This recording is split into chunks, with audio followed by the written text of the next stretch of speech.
tourbillon.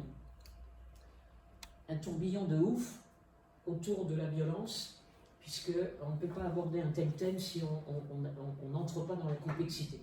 Mais je sais aussi que vous savez déjà plein de choses. Ce qui fait que même si je passe vite, cela va bien entendu vous parler au niveau de l'image, etc. Alors d'abord, un des posters que je vais vous offrir, un des posters philo terminés il y a même pas 15 jours avec Néoma sur le thème de la violence, puisque les classes préparatoires avaient planché sur la violence. C'est donc l'impossible fin. Et on vous a mis, on y reviendra tout à l'heure, il était une fois et à jamais, puisqu'elle est quasi éternelle. Là, tu fais quoi tu me dis quand tu... Et bon, ce sera plus visible pour les gens. De quoi? Que ce soit plus haut. Là, c'est trop haut. C'est un peu haut? Là, c'est un peu haut. Tu me dis, hein? Alors, est-ce qu'il y a une zone? Il me semblait que c'était bien, mais comme tu dis... Non, c'était pas trop mal, quoi. Non, par contre, un peu l'écran. C'est là, voilà.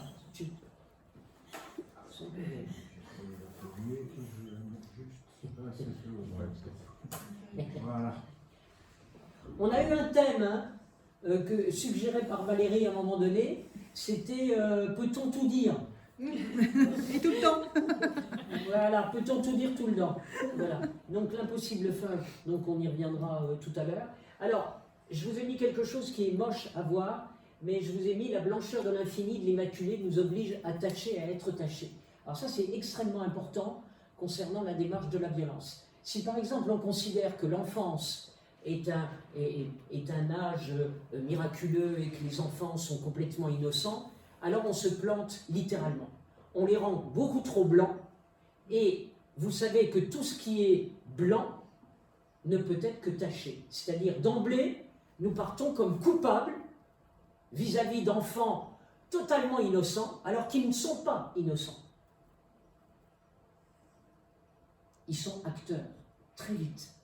Oh, ils sont acteurs in utero? Oui. Ils sont acteurs dès la naissance? Oui.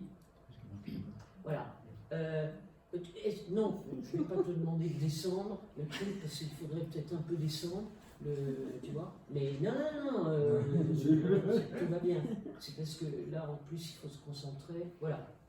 Voilà. C'est bon. Voilà. Voilà, tu recentres. Voilà, ça y est. Impeccable. C'est parfait. C'est bon? Tout le monde va bien? C'est parfait. Alors, l'innocence et la blancheur supposée des enfants nous mettent la pression et en porte-à-faux. C'est ce qui explique beaucoup de culpabilité parentale. Et nous font déjà violence et nous font passer pour la brute face aux innocents. Même si nous avons historiquement, malheureusement, des massacres d'enfants. Nous ne sommes pas dans du crime, mais dans l'interaction dont le propre est aussi le sale et le crade. C'est-à-dire que, voilà, en gros, on gère un rapport à l'entropie, c'est-à-dire à l'ordre et au désordre avec les enfants qui sont aussi acteurs. Eh bien, on a Pascal qui nous dit qui veut faire l'ange fait la bête. Très clairement. Alors, je vous ai mis un petit peu l'ange au sourire, hein, voilà, en vous rappelant que nous ne sommes pas des anges. L'homme n'est ni ange ni bête, et le malheur veut que qui veut faire l'ange fait la bête. Voilà. Attention aussi au contexte bisounours. Là, vous vous attendiez, on va y arriver, hein, au chiffre sur la violence, vous attendiez à des choses plus...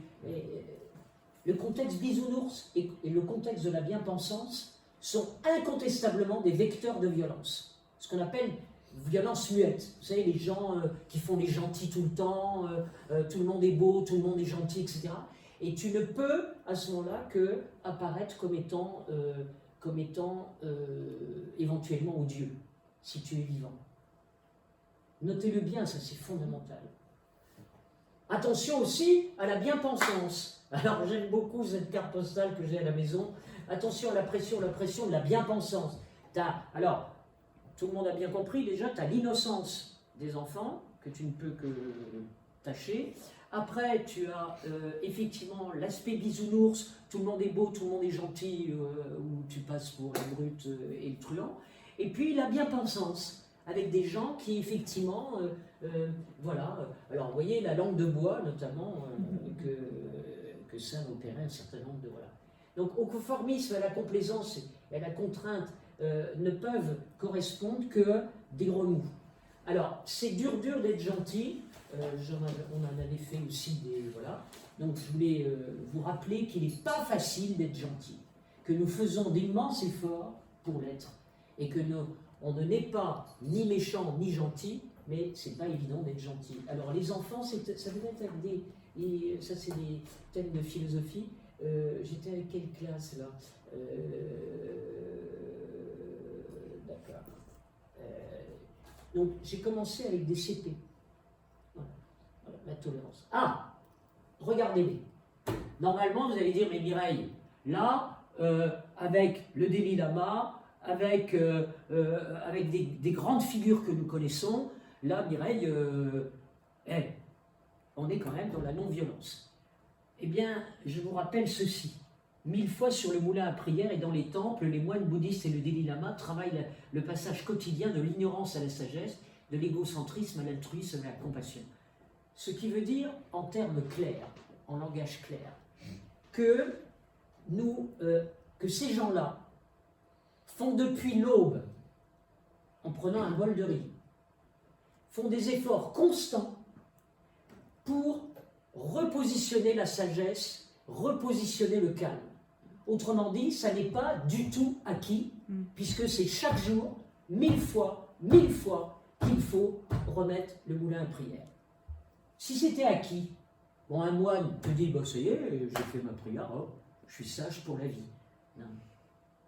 Dès 4 heures du mat, le mec, un bol de riz, tous les jours de sa vie, et minimum 5 à 6 heures par jour, hein, si tu crois que c'est comme ça. Non. Voilà. Donc, rien n'est acquis, et surtout pas la gentillesse ou la sagesse. Regarde, 1000 fois, les non-violents, alors lui, Madiba, lui, il est bien, lui, il a passé 27 années en prison, il désirait l'Ubuntu, c'est-à-dire le fait que un homme peut rassembler l'ensemble des qualités humaines, et puis lui l'assassiner. Il a commencé, comme tu sais, avocat, il a commencé avocat en Angleterre, il a terminé assassiné. Je peux vous garantir que le jour de sa mort, il y avait un photographe qui s'appelait Henri Cartier-Bresson. Il y avait une foule, c'est même pas une foule, c'est une marée humaine.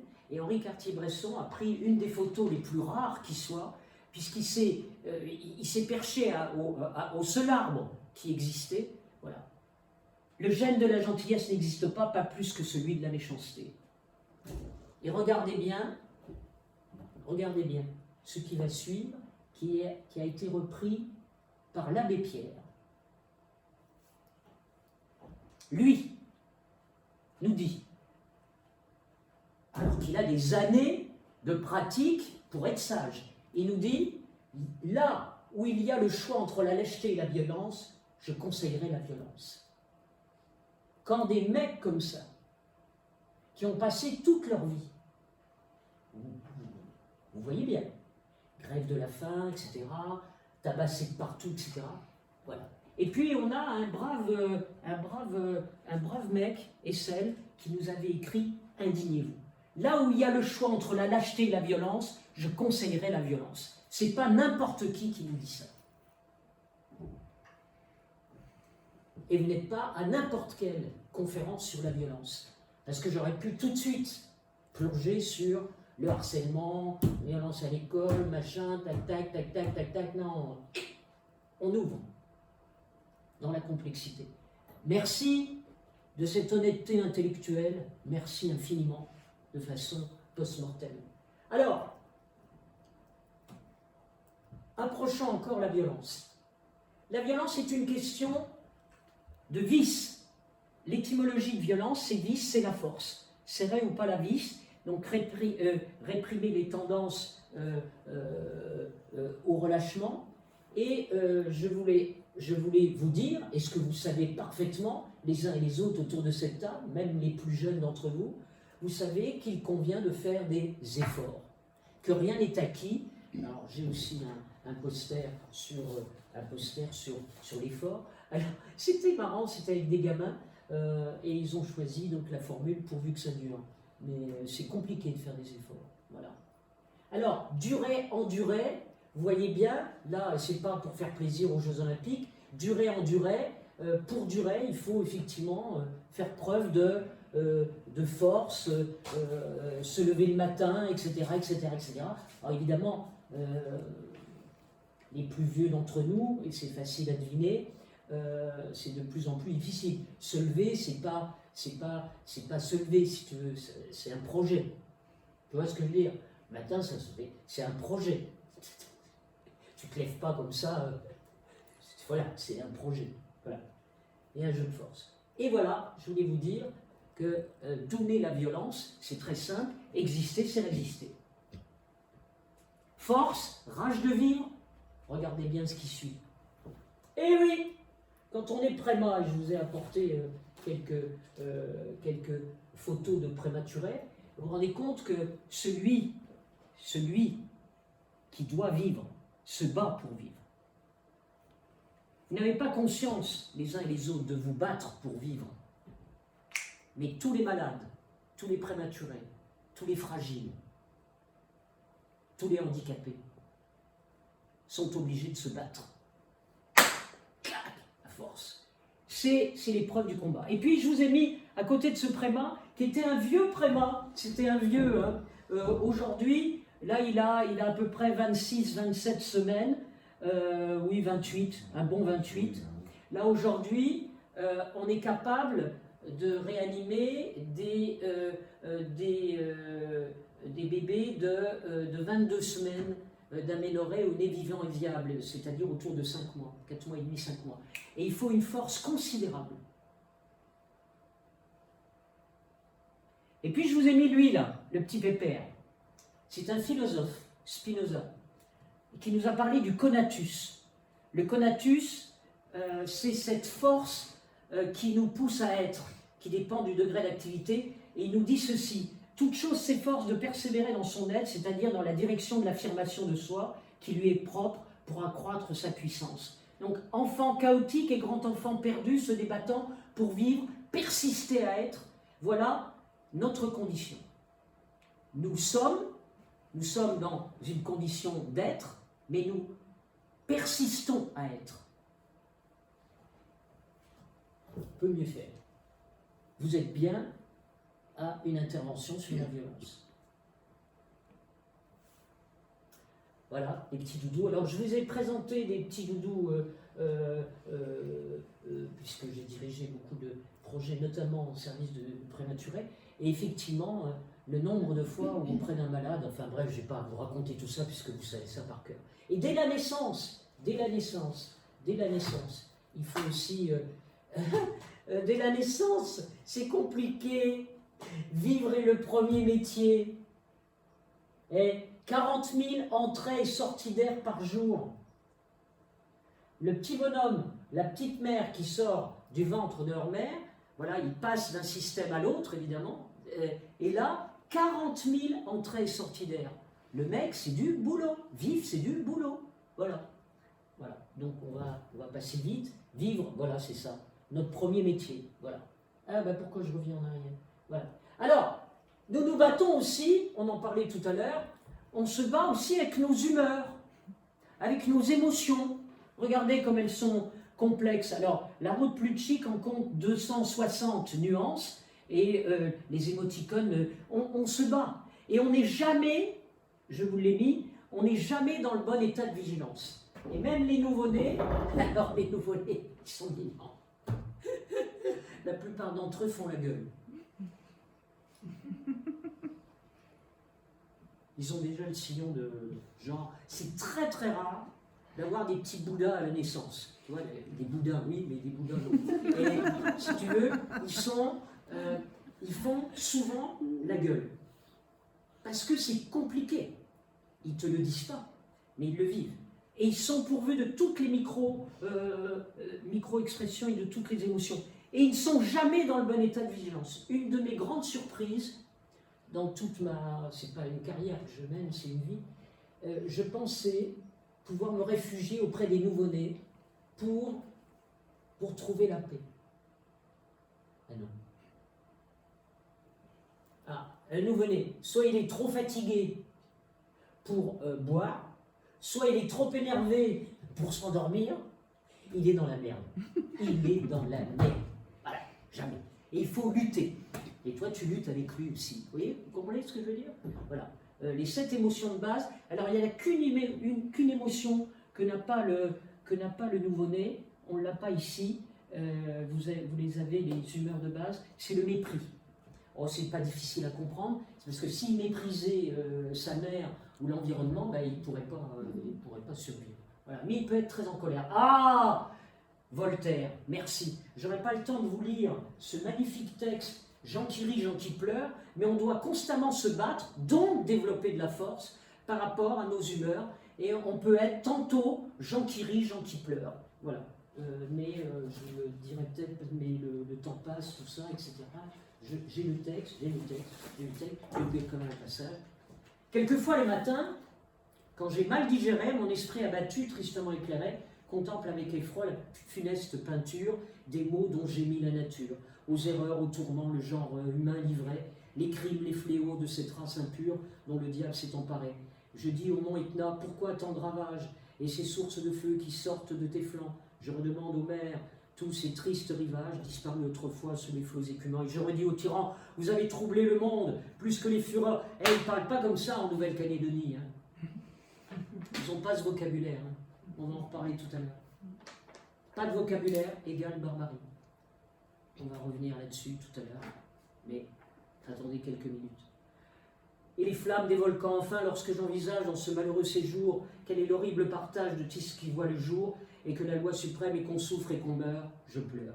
Et puis, ce long texte que je ne vais pas vous faire subir, à un moment donné, il dit je ris, et que la charmante amitié, seul nœud dans mon cœur illié, me fait oublier ma vieillesse, sans plaisir renaissant réchauffe mes esprits, je ris. Eh bien, Voltaire nous dit, dans ce très beau poème de 1772, qu'il a écrit à 70 ans, ben, tantôt je ris dans la même journée.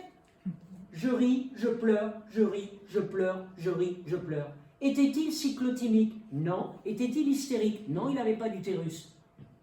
Mais il n'était pas cyclotimique, mais c'est ce que nous voulons. Alors, je voulais simplement vous dire que c'était aussi un emblème du collège de l'université à Reims. C'était oui, rue Voltaire. Voilà. Ben oui, la rue Voltaire. Alors ici, donc hop, on y va. Pourquoi ça s'actionne plus? Allez, vas-y. Non, ça, tiens, bizarre. Il est bloqué le truc. Diapositive 23. Là, on... Ah bah oui, c'est bloqué. Vous y connaissez ou ça a déconnecté? Vous y connaissez en truc? Moi, il était chargé mon truc. Là, voilà, tac, tac. Là, il est sur la lettre sur pause, mais rien. Pourquoi il est sur pause? Parce que vous avez appuyé sur pause. C'est mis tout seul, c'est ça. Par inadvertance, mais...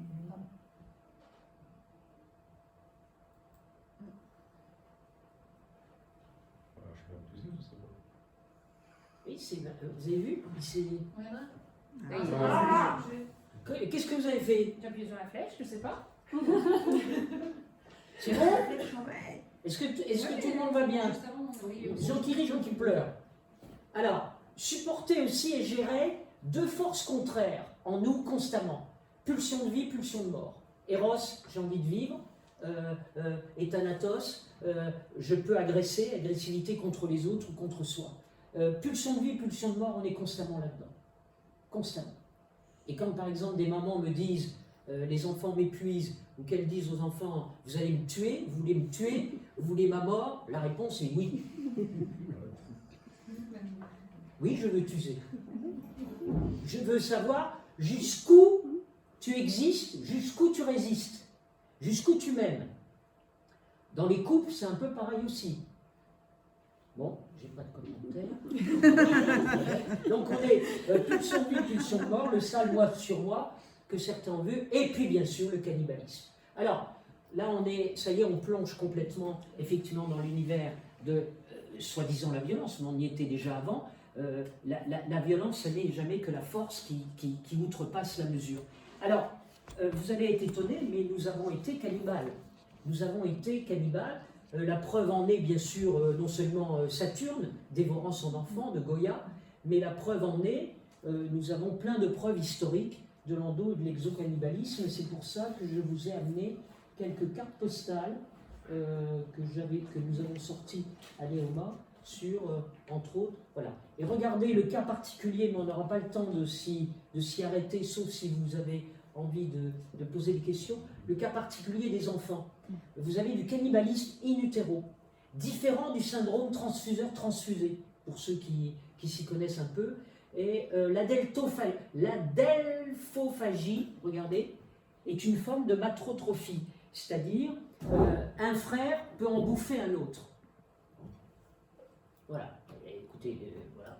Et dans le monde animal aussi. Et puis, oserais-je vous rappeler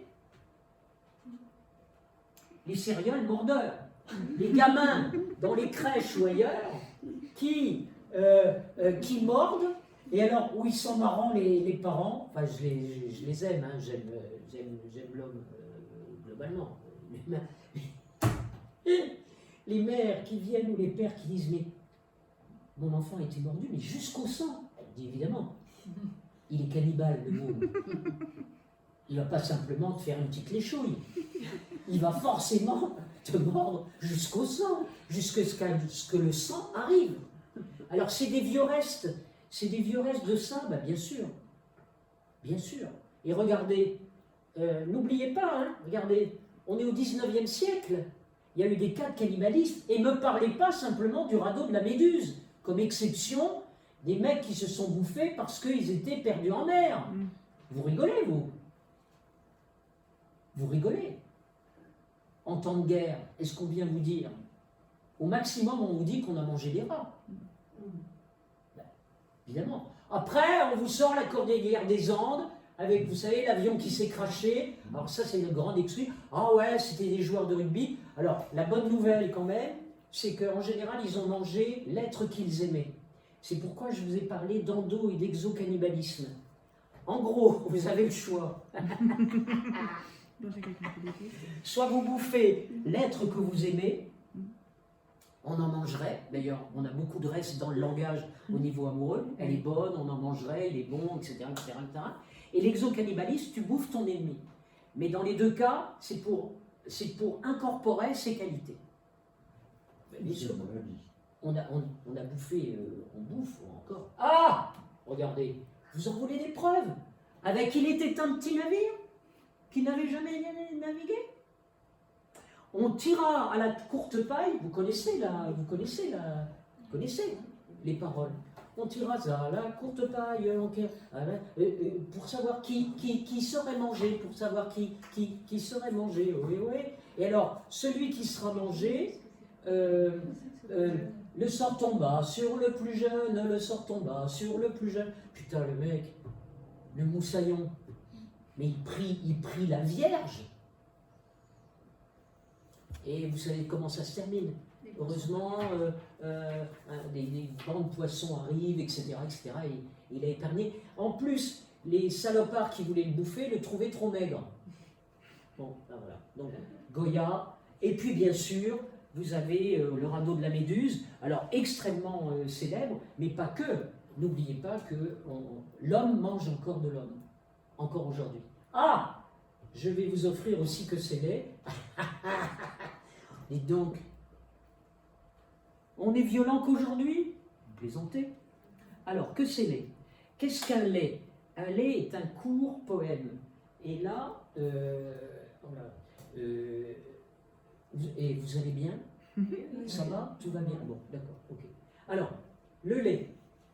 Alors, beauté laideur, à cœur et à corps manger, dévorer. Ça vous dit forcément à tous quelque chose avec les contes, les légendes, ou ramène-moi le cœur de Blanche-Neige, tout le monde y est, le cœur mangé, le cœur dévoré, les chevaliers aussi, je vous la fais brève, des chevaliers qui réservaient aussi leur cœur après à leur bien-aimé, ce qui fait toujours plaisir en cadeau. Tu vois, c'est avec la fête des mecs, là, un petit cœur. Alors, le lait d'ignorer, ça c'est très génial. Je vais quand même vous le lire. J'ai marqué joie d'offrir, plaisir de recevoir, puisque une des manières de régler ses comptes, alors je vous le lis, hein, c'est le Fabliau. Alors, je vous le lis là. Est-ce que. Voilà. Fabliau du XIIIe siècle. Alors, si je vous parle du lait d'ignorer, c'est que c'était extrêmement courant de faire des laits, des poèmes de vengeance, où il fallait absolument bouffer l'autre, etc. De même que, je ne veux pas trop foutre la mauvaise ambiance, mais Jean Petit qui danse, de ses doigts, c'est quelqu'un qu'on torture. De même qu'une souris verte qui courait dans l'herbe, je l'attrape par la queue, je la montre à ces messieurs, ce sont des Vendéens habillés en vert que des révolutionnaires ont torturé, ont dilapidé. Une souris verte qui courait dans l'herbe, je l'attrape par la queue. C'est ce qu'on appelle des textes à double entendement. Alors, soit ça cache du cul, soit ça cache de la mort. Eros Thanatos, tout le monde a compris? Jean Petit qui danse, c'est quelqu'un qu'on exécute. Et nous, on est là. Et Jean Petit qui danse, de ses doigts, il danse, de ses doigts, et clac, clac, clac. Et une souris verte qui courait. Alors, tu peux garder le premier sens. Moi, je ne suis pas là pour vous embêter. Mais n'oubliez pas, la violence. Alors, Fabliau du XIIIe, et même si on a des jeunes filles parmi nous, voilà, un chevalier ignorait à 12 amantes, il a 12 maîtresses, bon voilà, c'est un MeToo avant l'heure, qui l'aiment, et lorsqu'elles découvrent qu'elles sont nombreuses, elles ordonnent au chevalier de n'en chérir qu'une, afin de le confondre. Et d'ailleurs, elles utilisent cette formule, souris qui n'a qu'un trou est bien vite prise et piégée. Ok?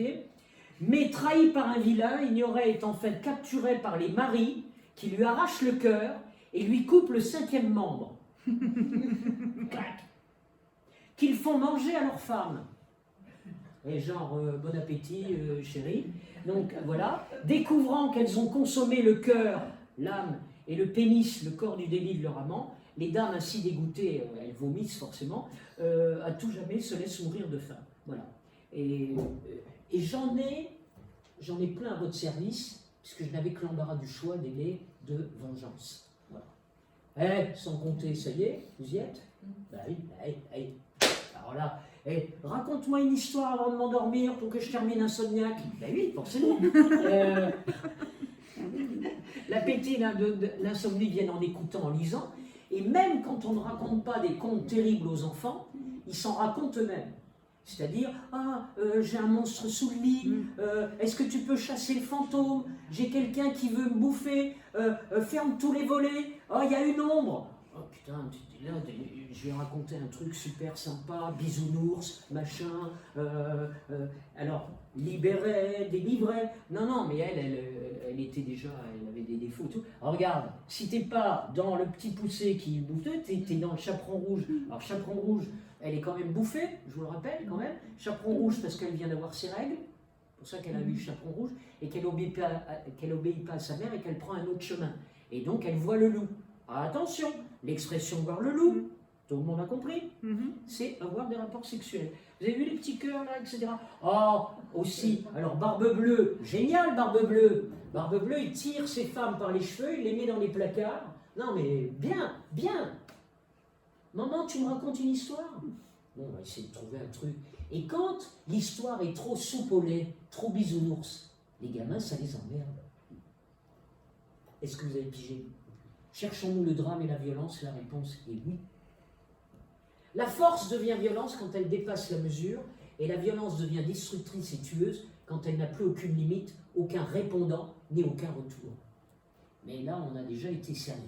Alors, il faut savoir, là je vais passer très vite aussi, que les fêtes ont toujours leur dose de débordement. Les fêtes, alors, si tu vas à la Farfouille, ou si tu vas à Conforama, et qu'ils te disent c'est la fête, et que toi tu arrives avec ton énergie, tu dis avec ton petit chapeau, c'est la fête et tout, Et là, il y a un gardien qui te dit, madame, qu'est-ce que vous faites? Ben, je dis, elle a dit que c'était la fête. Quand est-ce qu'on y va et quand est-ce qu'on baisse la culotte et qu'on dit, hey! Mais madame, ben, vous avez dit, c'est la fête. Vous connaissez, vous, des fêtes raisonnables? Qu'avec des jus de fruits? En rentrant avant minuit, comme Cendrillon? Alors que tous les gamins nous disent, ça commence seulement à minuit. Vous connaissez les fêtes sans débordement? Ça ne s'appelle pas une fête. Oui, mais on peut s'amuser de façon raisonnable. T'as oublié les pulsions?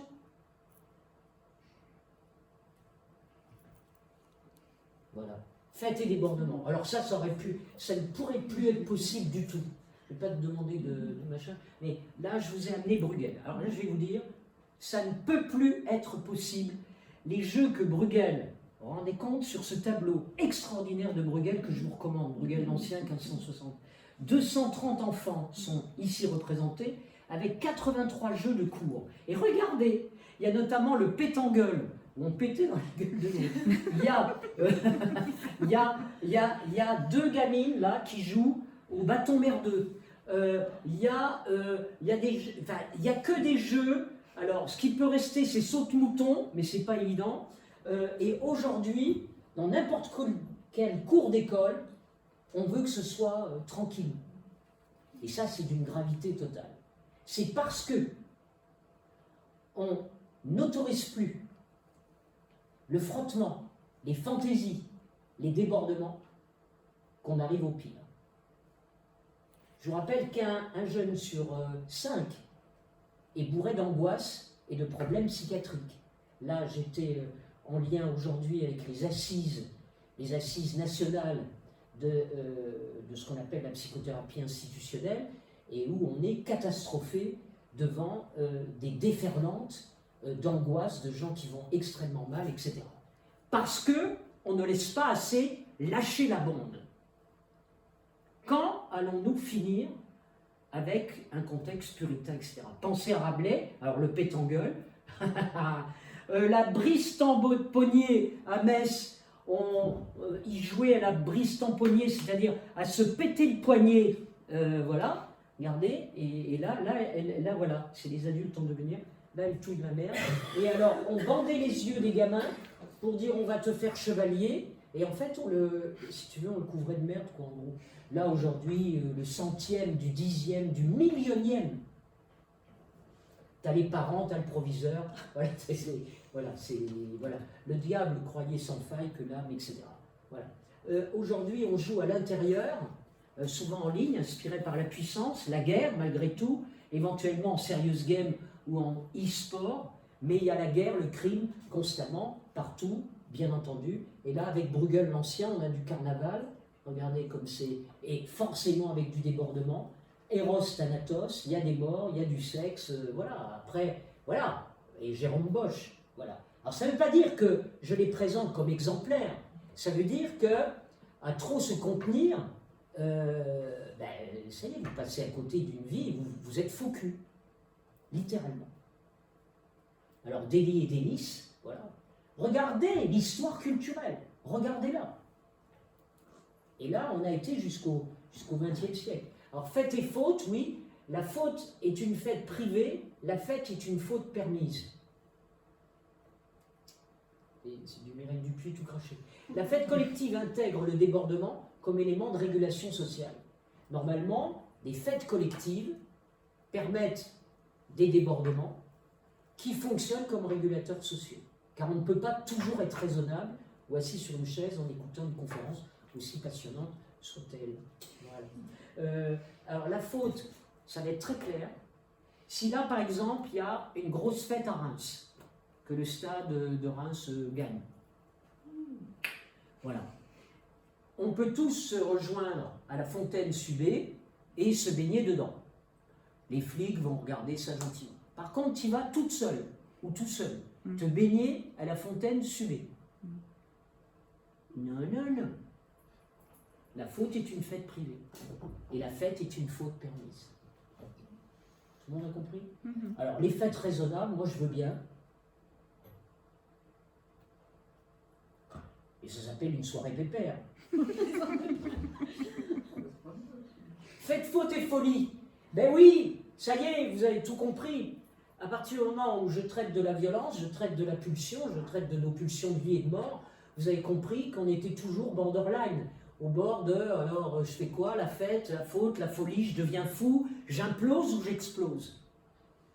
Entre les deux, je peux être raisonnable. Mais, rendez-vous chez le Dalai Lama, qui pour être sage, chaque jour, 4 heures du matin, le mec s'est jamais acquis, ça fait 60 ans qu'il prie pour être sage. L'abbé Pierre a repris exactement la même formule que Gandhi, en disant, si j'avais à choisir, il l'a dit en micro, en réunion, en émission de radio, en disant, je choisirais la violence. Implosion, explosion. Alors regardez, 1/3 des Français anxieux-dépressifs et 1 jeune sur 5. Alors ça nous inquiète, mais plus.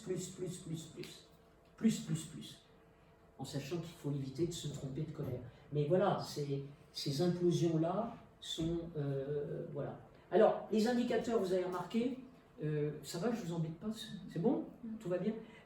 78% des Français déclarent avoir une perception positive de leur vie en général, mais vous avez remarqué, après 18% sont en état dépressif, 26% dans un état anxieux, donc ça se... voilà. 71% ont des problèmes de sommeil et 12% ont des pensées suicidaires. Je rappelle que la France est le pays où on se suicide le plus en Europe. Nous avons bien plus maintenant de morts par suicide que, si tu veux, sur la route. Même si sur la route, ce sont des équivalents suicidaires. Nous sommes, malheureusement, nous ne baissons pas le chiffre des morts par suicide. On se suicide de plus en plus jeunes et de plus en plus vieux. Dans les deux extrémités, on est autour de 10 000. 10 000 morts par an.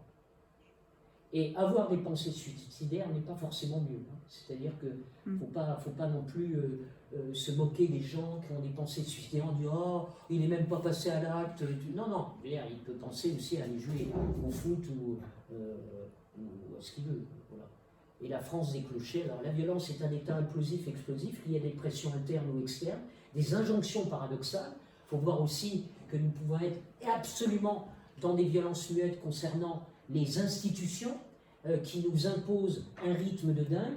Le mois de mai, qui par exemple a été un mois que j'ai détesté personnellement, je savais que j'allais payer, comme un certain nombre d'entre vous, des semaines noires après, puisqu'avec ce mois qui était avec des ponts, des viaducs, je savais qu'il fallait après que je rame, que je multiplie le boulot là sur le fin mai, début juin. C'est hallucinant. Donc c'est des choses qu'on doit supporter et qui sont absolument terribles. Avec aussi, je n'ai pas le temps de vous en parler, ce qu'on appelle la résignation apprise. Si, je vais quand même vous en dire deux mots. Alors, la résignation apprise, tac. Quand tu t'habitues à tes prisons, alors c'est plus que ça. La résignation apprise, c'est vraiment intéressant. Imaginez des chiens. Un, ça suffira. Enfin, plusieurs. Mais ça, on ne peut plus faire les expériences aujourd'hui. Imaginez des chiens qui doivent sauter des obstacles. Imaginez qu'ils réussissent. Ils sautent les obstacles et ils sont récompensés. Petite croquette, un petit peu. Imaginez qu'ils continuent à réussir. Ils passent l'obstacle. Mais cette fois-ci, on leur envoie des décharges électriques. Alors qu'ils ont bien fait. Alors, ils vont rentrer dans la résignation apprise. Et ils vont lécher l'obstacle, ils vont plus savoir quoi faire, ils vont faire pipi, caca, machin, ça, tu vois. C'est-à-dire que, faute de récompense, est-ce que nous sommes des êtres qui avons besoin d'être récompensés? On a besoin en tout cas d'être guidés. Mais quand nous faisons de façon juste et qu'on se prend des décharges institutionnelles, légales, de l'injustice, alors c'est terrifiant. Notre dignité est foutue. Et la résignation apprise, c'est un truc de dingue. Alors, vous appelez ça après burn-out comme vous voulez. En tout cas, ce sont des comportements complètement inadaptés. Du fait qu'une bonne réponse se solde par... Voilà.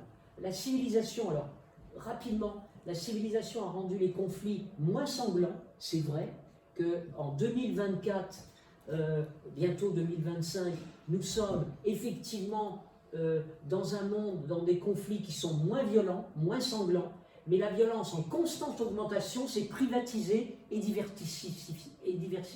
C'est-à-dire qu'on est dans le tout à l'ego, et avec effectivement ce que Macron a repris, mais je suis désolé que Macron reprenne ça, dans ce qu'on appelle la décivilisation. Alors c'est un néologisme pas très rigolo, mais effectivement, nous sommes dans non seulement le tout à l'ego, mais nous sommes passés dans un nivellement de la culture, un nivellement éventuellement vers le bas, et de l'échelle du collectif à l'échelle de l'individu. L'individu, et vous le savez très bien, les faits divers, je n'ai pas besoin de vous en reparler, télévision, machin, etc. L'individu est devenu, avec un couteau, une barre de fer, en général c'est le couteau d'ailleurs en ce moment, qui est privilégié, il est devenu parfaitement imprévisible, paradoxal et indomptable. C'est-à-dire que, vous voyez le défi des Jeux Olympiques,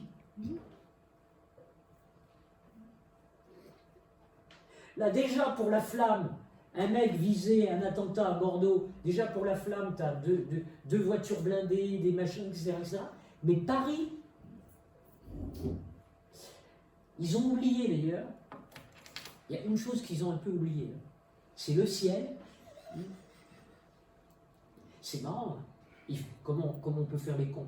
Le ciel et les drones aussi, et puis les missiles qu'on peut envoyer depuis des milliers de kilomètres. Tu vois, ils sont là, ouais, on va avoir la police. Bingo, je ne le souhaite pas. Et bon, voilà. Mais, et l'individu, décivilisation. Le grand défouloir et le sans filtre. Voilà, ça, quand on a envie de se décharger, on peut y aller. Et puis les 3 filtres de Socrate, rapidement, je peux vous les signaler. On n'a plus de filtre, on est sans filtre aujourd'hui. Moi, je me suis pour cette conférence où j'essaie d'animer et de transmettre ma passion du savoir et de la culture, pour essayer d'être un peu moins barbare. Voilà ce que disait Socrate. Alors, génial. Quand Socrate il avait des disciples, et à un moment donné, il y a un de ses disciples qui dit à Socrate, j'ai travaillé avec des petites filles à ce niveau-là, et elles ont tout pigé. Utilisez 3 passoires chez vous. Vous avez bien 3 passoires de thé, vous en prenez 3. Et vous avez quelqu'un qui vient vous dire, dis donc, tu sais pas ce qu'a fait un tel, ou tu sais pas ce qu'on raconte sur toi. Alors tu prends la première passoire.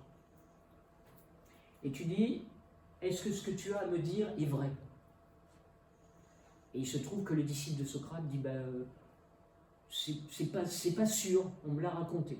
Bon, Socrate pose la première passoire, prend une deuxième passoire. Est-ce que ce que tu as à me dire est bon? Non, c'est pas gentil. Bon, pose la deuxième passoire, prend la troisième passoire. Est-ce que ce que tu as à me dire est utile? Et prenez bien les 3 passoires, très utiles. Est-ce que ce que tu as à me dire est utile?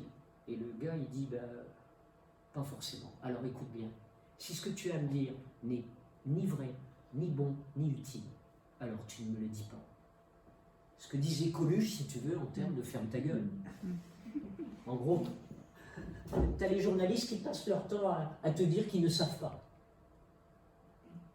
On voudrait vous dire qu'on sait qu'on ne sait pas. Bon, alors, vous la bouclez. Magnifique. Voilà, je vous l'offre, les 3 filtres, mais jouez bien le jeu physiquement des trois passoires. Alors, moi j'ai des grosses passoires, mais tu peux avoir des petits filtres, tu sais, des petites passettes à thé. Fais ça avec tes copains, fais ça avec tes copines. Ils vont te prendre pour une dingue, ils vont te prendre pour un barjot. Et d'abord, ça va passer du temps, et mine de rien, ça peut faire son chemin. Alors, l'effet de la civilisation, c'est ma grande déception. J'ai plein d'autres déceptions dans la vie, j'ai plein d'autres malheurs. comme vous tous, voilà, bon, voilà, plus on avance, plus c'est horrible.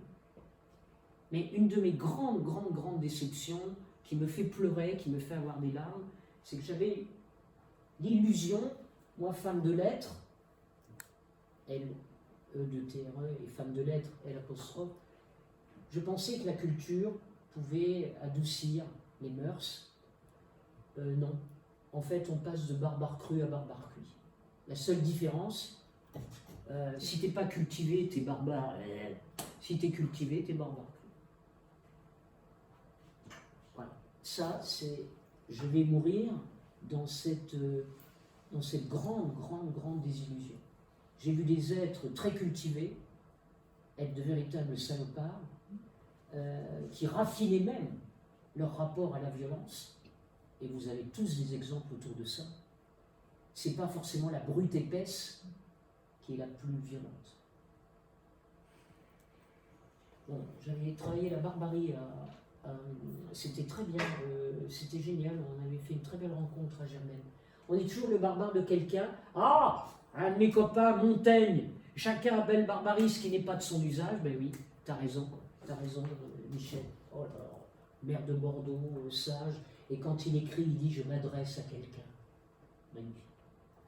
La violence inopinée. Alors on y va, on va être bardé de chiffres avant de vous donner la parole. La violence inopinée, imprévue. Ben, alors, vous avez deux types de politiques. Vous avez une politique pratiquée notamment aux États-Unis et aussi en Autriche et aussi en Allemagne, qui est ce qu'on appelle la politique de la vitre brisée. C'est-à-dire que la tolérance est zéro. À partir du moment où tu as une vitre de brisée, tu peux avoir après la porte fracturée, etc., etc., etc. Vous connaissez tout ça. Donc la tolérance zéro consiste à faire payer très cher un papier gras en dehors de la poubelle ou une vitre brisée. Alors ils ont essayé à Chicago, je ne vous dis pas que ça a toujours marché, mais en tout cas je voulais le suggérer. Système dynamique sensible et interdépendant. N'oubliez pas aussi que c'est ce qu'on appelle l'effet papillon, dès qu'il se passe quelque chose à un endroit, ça peut effectivement empirer ailleurs. Voilà, donc, ce qu'on appelle les systèmes dynamiques. Et la loi de Murphy, tout ce qui est susceptible de mal tourner, tournera nécessairement mal, en sachant que la tartine de beurre, qu'elle soit avec de la confiture ou pas, peut tomber effectivement du mauvais côté. Regardez, malgré les courbes, on est dans hausse de la violence variable et globalement de 15%. Mais là, ce n'étaient des chiffres que jusqu'en 2018. Et alors la violence privée, évidemment. Alors la violence privée, on va être très clair, plus, elle a toujours existé, mais là, elle est en augmentation considérable, avec des cas de violence depuis la crise sanitaire qui ont augmenté, et c'est une violence qui est essentiellement évidemment masculine. Avec... c'est à peine audible, à peine croyable. Une femme meurt tous les 3 jours sous les coups de son compagnon. C'est pas audible, on n'a pas envie de l'entendre. De même que ce que j'ai révisé comme chiffre dans ma vie, régulièrement, je me suis dit, Mireille, tu te trompes, regarde, source, machin. 1 mort par seconde dans le monde, qui est un mort, une personne qui meurt de façon non naturelle. 1 mort par seconde. Et à un moment donné, je reculais, tu sais, je disais non, c'est 1 mort par minute. Non, c'est 1 mort par seconde. Celle qui m'a beaucoup appris est une grande dame, très très grande dame, mais tellement de gens m'ont appris tellement de choses. Dans tous les milieux que j'ai fréquentés, c'est Suzanne Georges, extraordinaire femme. C'est elle qui m'a ouvert les yeux sur c'est hallucinant. Et là, une femme qui meurt tous les 3 jours, tu dis, il se trompe dans les stats. Et regardez, maltraitance des enfants, on est aussi dans quelque chose de terrifiant. Parce que regardez ce qui se passe. Est-ce que je vous ai mis le chiffre? C'est un enfant meurt tous les 5 jours. Là, on est... Toute couche sociale confondue. Pardon? Toute couche sociale confondue. Oui, absolument.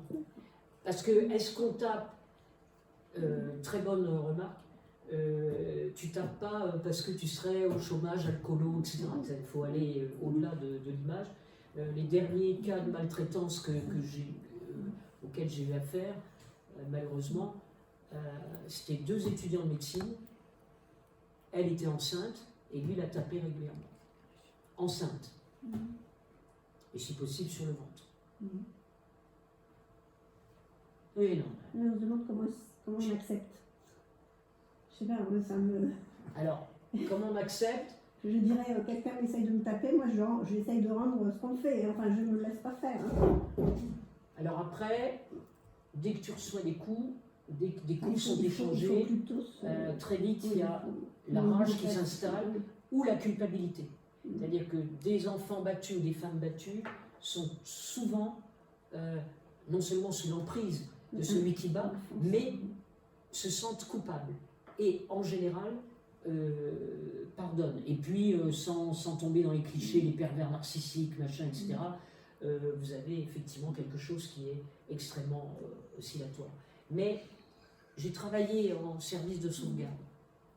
J'ai commencé, j'avais à peine 20 ans, j'ai commencé mon exercice professionnel, mon exercice de sauvegarde. Et je me souviendrai toute ma vie de ce gamin qui me dit, et comme ça on jouait, c'était pas, mais voilà, il savait qu'il était quand même dans un univers de justice, il me dit, mais tu sais, quand il me cogne, au moins il me touche. Un truc. Je dis, bon. Dans le sens des bébés secoués. Oui, les Il y en bébés a secoués. des quantités, je n'ai pas de chiffres à avancer, mais ça semble tellement bénin de secouer simplement. Je tape pas, je mets pas des coups de couteau, ça paraît bénin de secouer. On tue les enfants, on leur laisse des séquelles définitives, neurologiques, etc. Bébés secoués, c'est une horreur et il y en a beaucoup plus. Alors, tu as raison, c'est que là ne sont pas inclus les syndromes des bébés secoués. Mais effectivement, un enfant t'énerve, et là, nous, de ce côté-là, on est lâches. Les premiers à avoir été extrêmement courageux il y a plus de 20 ans sont les Canadiens, qui ont dit, un enfant peut vous pousser à bout, vous pouvez avoir envie de le passer par la fenêtre. C'est-à-dire, on vous autorise, non pas à le passer par la fenêtre, mais à avoir ce sentiment. Tandis que nous, en France, c'est machin, etc. Et donc, on a tout de suite déployé des numéros verts en disant, on vous comprend. On vous comprend. Mais secouer, tu as raison, et avec le grand jeu que faisaient les papas en général, les mamans et les pères lancent les gamins au plafond. Des fois, ils ne les rattrapent pas d'ailleurs, mais bon, mais tu as raison, syndrome de l'enfant, c'est ça. C'est genre-là. Oh, arrête Bernard, tu me fais peur. Voilà. Mais donc, vaut mieux faire avec les gamins bateau sur l'eau, la rivière, sans trop secouer non plus. Mais et les enfants adorent l'idée de vertige. Mais effectivement, tu as raison, syndrome sudoreux, etc. Allons-y. Les violences, regardez, bon, les mineurs pris en charge sont. Alors, on est largement en dessous. Hein. Et là, la violence au berceau, bah, voilà, je te rejoins. Et berceau de la violence, bien entendu. Alors, je vais passer très très vite parce qu'il faut nous donner très vite la parole. Je vais insister sur plusieurs manquements qui sont les voies royales vers la violence. Le manquement du regard. L'important, c'est la fuite du regard et du face-à-face. Ne pas regarder, c'est le début de toutes les violences. Et il y a plein d'enfants, donc là je vais passer très très vite sur la perception de soi, l'intelligence émotionnelle et tout le reste, c'est les 4 plans, le mental, le spirituel, le corps, l'émotionnel, pour dire l'enjeu des figures d'attachement. On doit être dans la tendresse, la tranquillité, la tutelle, que l'enfant bien sûr est acteur, bien sûr qu'il est acteur et réacteur, que les attitudes parentales peuvent être secure ou insecure, avec des théories de l'attachement et les constellations de déterminants qui, comme vous le remarquez, sont de plus en plus importantes au fur et à mesure qu'on grandit. Tu vois, lorsque j'ai peur la nuit, ma maman me réconforte et reste avec moi. Ma maman est là, deuxième stade que je conseille aux parents, est là pour moi, maman et papa, les figures maternelles. Après, c'est que j'ai confiance dans les autres et j'ai confiance en la vie. Voilà. Voilà. Et les constellations alors, sont de plus en plus importantes quand on est adolescent. Changement de représentation, etc. C'est ce qu'on appelle les modèles internes opérants d'attachement. S'ils ne sont pas présents, t'es dans la merde. Et regarde, ne pas regarder, c'est insupportable. Voilà, c'est insupportable. Et j'ai pas eu besoin de chercher très loin les photos, et c'est ce qu'on appelle le feu baigné. Cet enfant qui se sent complètement délaissé. Et la scène à table n'est pas si extravagante que vous imaginez. Il faut que je fasse vite pour vous laisser. Et sachez que l'éducation passive va toujours l'emporter sur l'éducation active. L'éducation passive, c'est je fais. Je suis sur mon ordinateur, imaginez que j'ai des gamins autour de moi là, en disant « Oh ben écoute, lâche ton ordinateur » au moment où je suis sur le mien et où je passe un PowerPoint. Et là, c'est clair. Ce qui va marcher, c'est cette éducation passive. Alors moi, c'est les sorties d'école auxquelles j'ai affaire, hein, là. Ça c'est clair. Voilà. Alors, les compétences socles en dépendent, avec les affinités et tout le reste. Le tutorat aussi en dépend. Et puis l'empathie aussi, selon qu'elle est ressentie ou pas, elle peut être contrariée. Et là, ce petit doudou, c'est un de mes collègues qui est en situation, effectivement, il se met en situation de difficulté, et tu as un petit doudou qui vient de l'aider. Et regardez les zones activées en termes d'altruisme. Mais l'altruisme ne dure pas. Si un altruisme est contrarié, terminé, tu l'abandonnes. Alors, les autres sources de violence, la première source, regard, absence de regard. Deuxième source, appauvrissement du langage. On va en reparler très vite ensemble.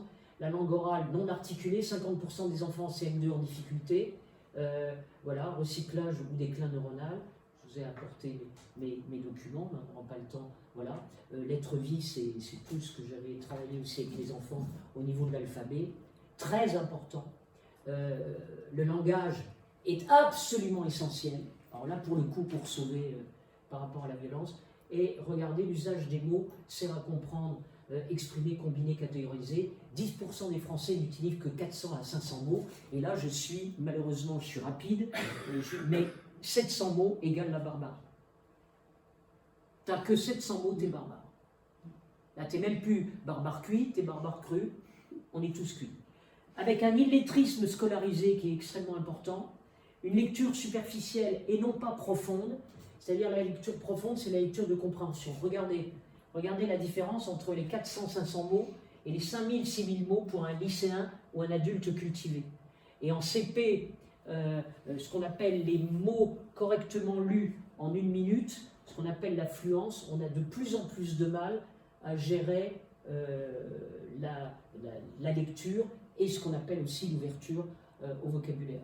Alors j'ai un de mes collègues remarquables, Michel Desmurger, qui a sorti un très bel ouvrage extrêmement documenté. Faites-les lire, comment la lecture pour en finir avec le crétin digital.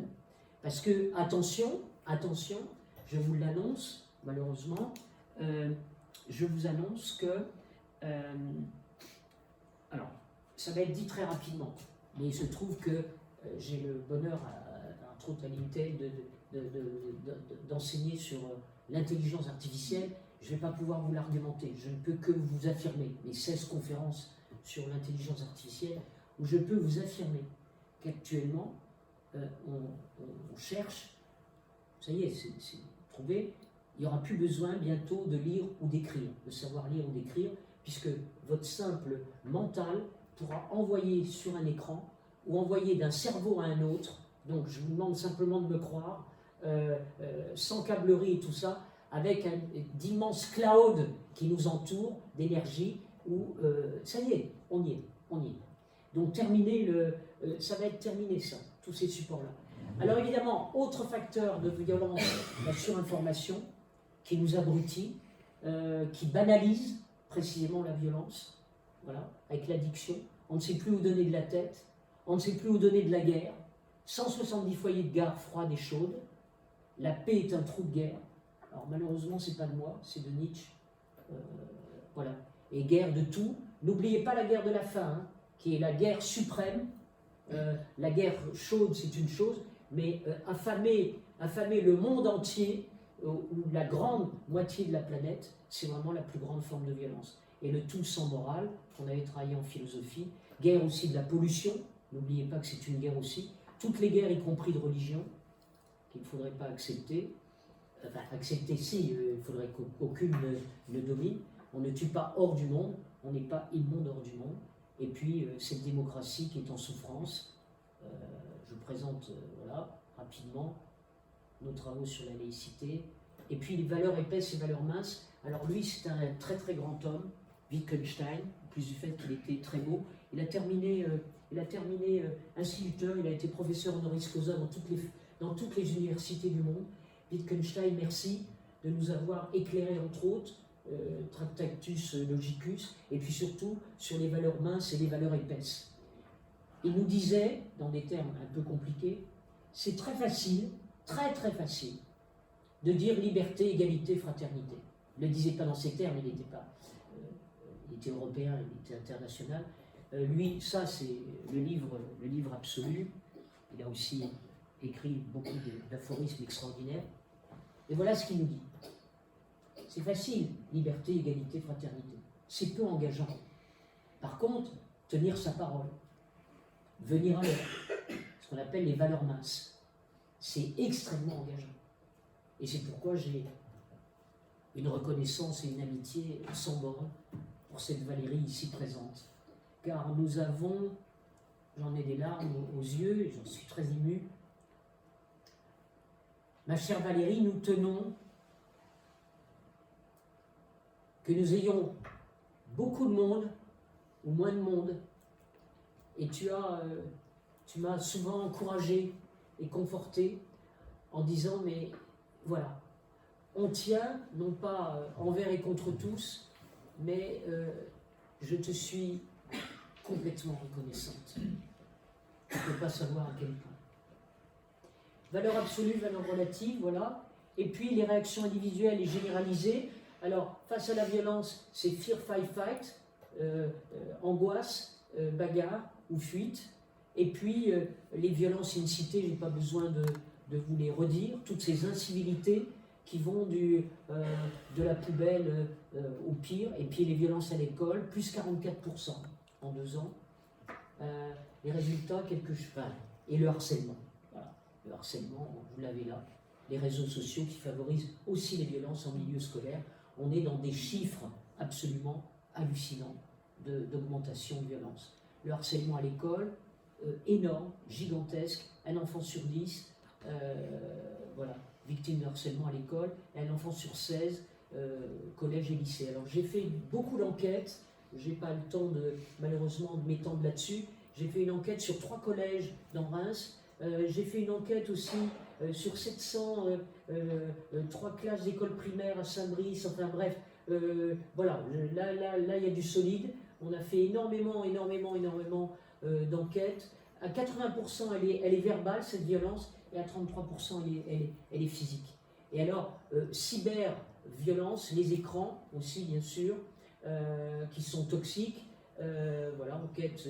Ah bah oui, j'ai fait une autre enquête sur 1100, ah oui, c'est énorme. Voilà. Avec un taux de suicide, vous voyez, le 1%, là, faut pas le négliger. Hein, faut pas le négliger. Vous avez vu, 3 filles et 2 garçons sont cyberharcelés par classe, 6 à 7% filles et garçons font des selfies intimes sous la pression des autres. Voilà. 10 conseils, alors vous connaissez aussi les principes qui sont à l'école, on donne des conseils, des cartes mentales, et puis on essaie aussi, en évoquant la laïcité et tous ces gens qu'on assassine au cœur de l'enseignement, et cette école que l'on boude à tort, cette laïcité aussi qu'on boude, alors qu'il ne faudrait absolument rien lâcher. Et ça, je l'ai fait avec le conseil municipal de la ville de Reims, conseil municipal des jeunes. Et la non-violence inespérée, alors effectivement, il faut essayer d'être le plus possible non-violent, mais le Danemark exagère, puisque au Danemark, cette non-violence, cette empathie imposée aux enfants consiste, par exemple, dans une classe, je vais vous donner un seul exemple, dans une classe, si tu es dans une classe, tu as des copains de classe, et que c'est ton anniversaire, on t'oblige à inviter toute la classe. Ou en tout cas, toutes les filles de la classe, si tu es une fille, ou tous les garçons de la classe, pour qu'il n'y ait pas de discrimination. Ce qui fait que c'est plus tout à fait ton anniversaire. Bon. Voilà. Bon. Voilà. donc les cours d'empathie au Danemark sont un tout petit peu poussés. Alors, vous voyez le travail, carte d'empathie, on travaille beaucoup sur ces réseaux-là, voilà. Et puis, ce qu'on appelle aussi l'équilibration majorante. Donc, je pourrais reparler peut-être au débat. Alors, le plus important, ce que j'ai beaucoup travaillé avec des enfants, des moins enfants, tout ce que tu veux, la licorne contre les haters, riposte à froid et si possible dans l'humour. Par contre, j'ai une mauvaise nouvelle à vous donner, c'est que les médiateurs, on a un petit peu abandonné dans les écoles les médiateurs au niveau des gamins. On en tapait dans le mille, mon encyclopédie urbaine, j'en parle aussi. Et là, j'étais intervenu au collège Maryse Bastier pour aussi essayer de faire lire, marquer les pages, etc. Et puis, mieux vaut l'art que jamais dans mes créations. Et puis, les modèles de l'homme, c'est... ben voilà, c'est entre verrou, pression, principe qui lâche, pèse ou fonctionne, nous avons aperçu ce qui fait que l'homme est violent, ce que fait l'homme pour ne pas être violent envers lui-même et les autres. Et vous avez vu que c'est un sacré bout. Voilà. Et je suis peut-être abusé, donc ça va? Vous allez bien? Vous allez bien? Il va faire un grand tour là. Il va faire un grand tour. Hein. Plus grand tour, je meurs. À vous les